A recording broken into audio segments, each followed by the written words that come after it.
प्रगतीच्या 2 वर्षापूर्वीच्या आणि 3 वर्षानंतरच्या वयांचा गुणाकार 84 वर्ष आहे, तर तिच्या आजचे वय काढा. प्रगतीचं आजचं वय या ठिकाणी आपल्याला काढायचं.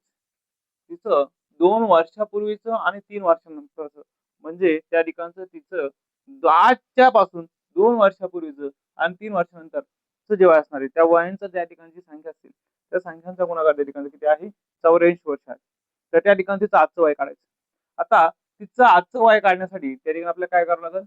त्या ठिकाणचं तिचं आजचं वय एक्स म्हणावं लागेल. काय करावं लागेल त्या ठिकाणी तिचं वय आजचं वय? म्हणून या ठिकाणी बघा, प्रगतीचे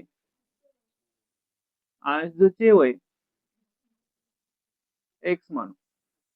आता प्रगती जर आजचं वय एक्स आहे, तर त्या ठिकाणचं बघा 2 वर्षापूर्वी रिवर्स आणि वर्षानंतर त्या ठिकाणी प्लस मध्ये मायनस आणि प्लस. जर त्या ठिकाणी वर्षापूर्वी असेल तर त्या ठिकाणची जी संख्या आहे आपल्याला त्या ठिकाणी 2 वर्ष काय करायची? मायनस मध्ये घ्यायची. आणि जर समजा त्या ठिकाणी जास्त असेल तर मग काय करायचं? अधिक मध्ये घ्यायची. मग या ठिकाणी आपण त्या ठिकाणी असं करणार, प्रगतीचे 2 वर्षापूर्वीचे वय, प्रगतीचे 2 वर्षापूर्वीचे वय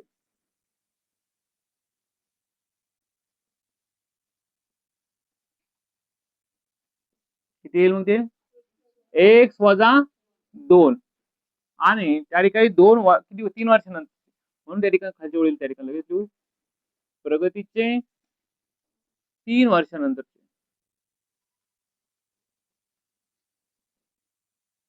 3 वर्षानंतरचे वय बरोबर एक्स. आता या ठिकाणी बघा अधिक आहे, म्हणजे वर्षानंतरचे आहे म्हणून त्या ठिकाणी काय येणार? अधिक येणार.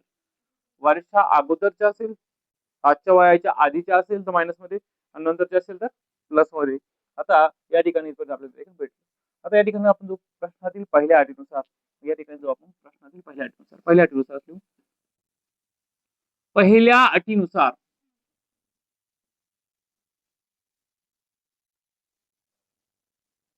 आता या ठिकाणी आपल्याला काय सांगितलंय? 2 वर्षापूर्वीच्या आणि 3 वर्षानंतरच्या वयाचा गुणाकार हा 84 वर्ष आहे. म्हणून त्या ठिकाणी आपण लिहिणार एक्स वजा 2 याचा आणि या ठिकाणचा याचा एक्स अधिक 3 यांचा त्या ठिकाणचा जो गुणाकार आहे हा किती असणार आहे? 84 वर्ष. ही तुमची पहिली.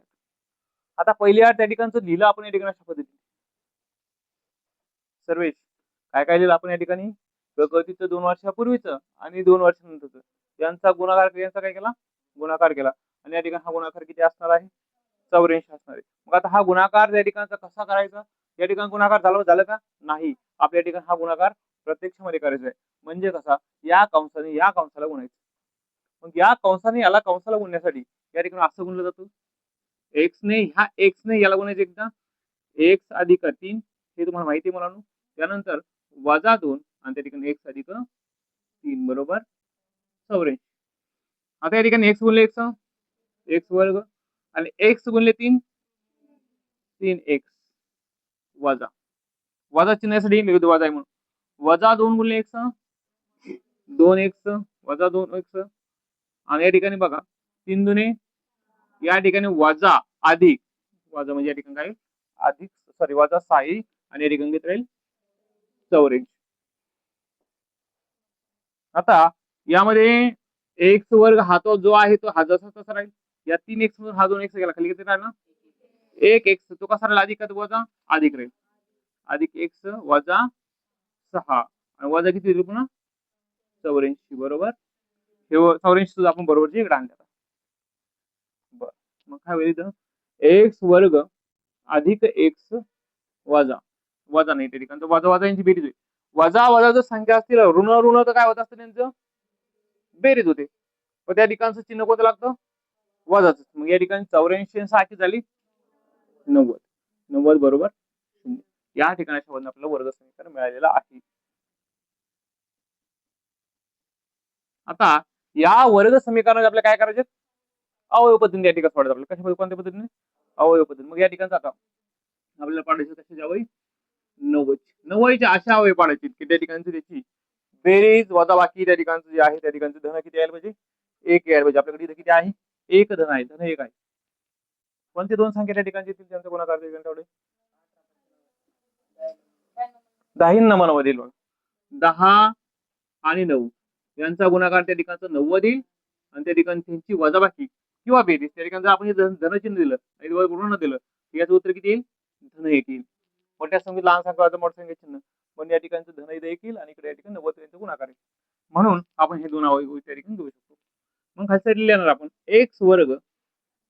आता या ठिकाणी लिहिणार अधिक 10x वजा 9x बरोबर वजा 90 बरोबर 0. आता आपण अशा पद्धतीने लिहिलं की मग त्या ठिकाणी काय करतो आपण दोन दोनची त्या ठिकाणी काय करतो गट पाडून त्या ठिकाणी त्याच्यामधून कॉमन घेऊ. आता या दोन्हीमध्ये कॉमन काय असणार आहे? इथे x आहे, इथे 10x म्हणजे ते कॉमन मध्ये काय आहे? x. मग उरला काय? x अधिक 10 उरला बरोबर. आणि या साईडला इथं आणि इथं बघा याच्यामध्ये कॉमन काय असणार आहे? 9 असणार आहे बरोबर. आता या ठिकाणी 9 वजा येतील का अधिक येतील?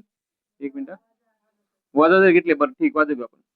मग या ठिकाणी किती करायला कॉन्समध्ये x अधिक 10 बरोबर. बघा वजा 9 गुणले x वजा 9x वजा 9 गुणले तर अधिक 10 90 वजा 90 बरोबर आहे. म्हणजे या ठिकाणी आपलं जे आहे तर हा एक कंस आणि हा एक कंस कॉमन जो आहे तो एकदाच घ्यायचा आहे.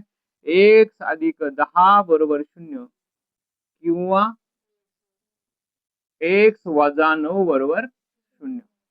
मग या ठिकाणी आपल्याकडे किंमत राहील x बरोबर 10 वजा 10 किंवा x बरोबर 9.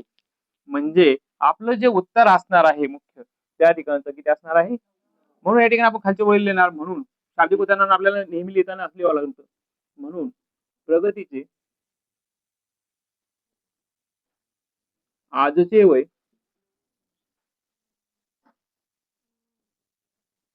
9 वर्ष आहे. बरं या ठिकाणी 10 वजा 10 का बरं उत्तर नाही? कारण की वय मायनस मध्ये असतं ना. म्हणून त्या ठिकाणचं आपल्याला धनमधली संख्या त्या ठिकाणी घ्यायचं आणि याचा पडताळा सुद्धा लिहायचा. पडताळा म्हणजे असं म्हणजे आपण जे उत्तर लिहिलं त्या ठिकाणी ते बरोबर आहे का हे बघण्यासाठी आपल्याला काय सांगितलं प्रश्नामध्ये?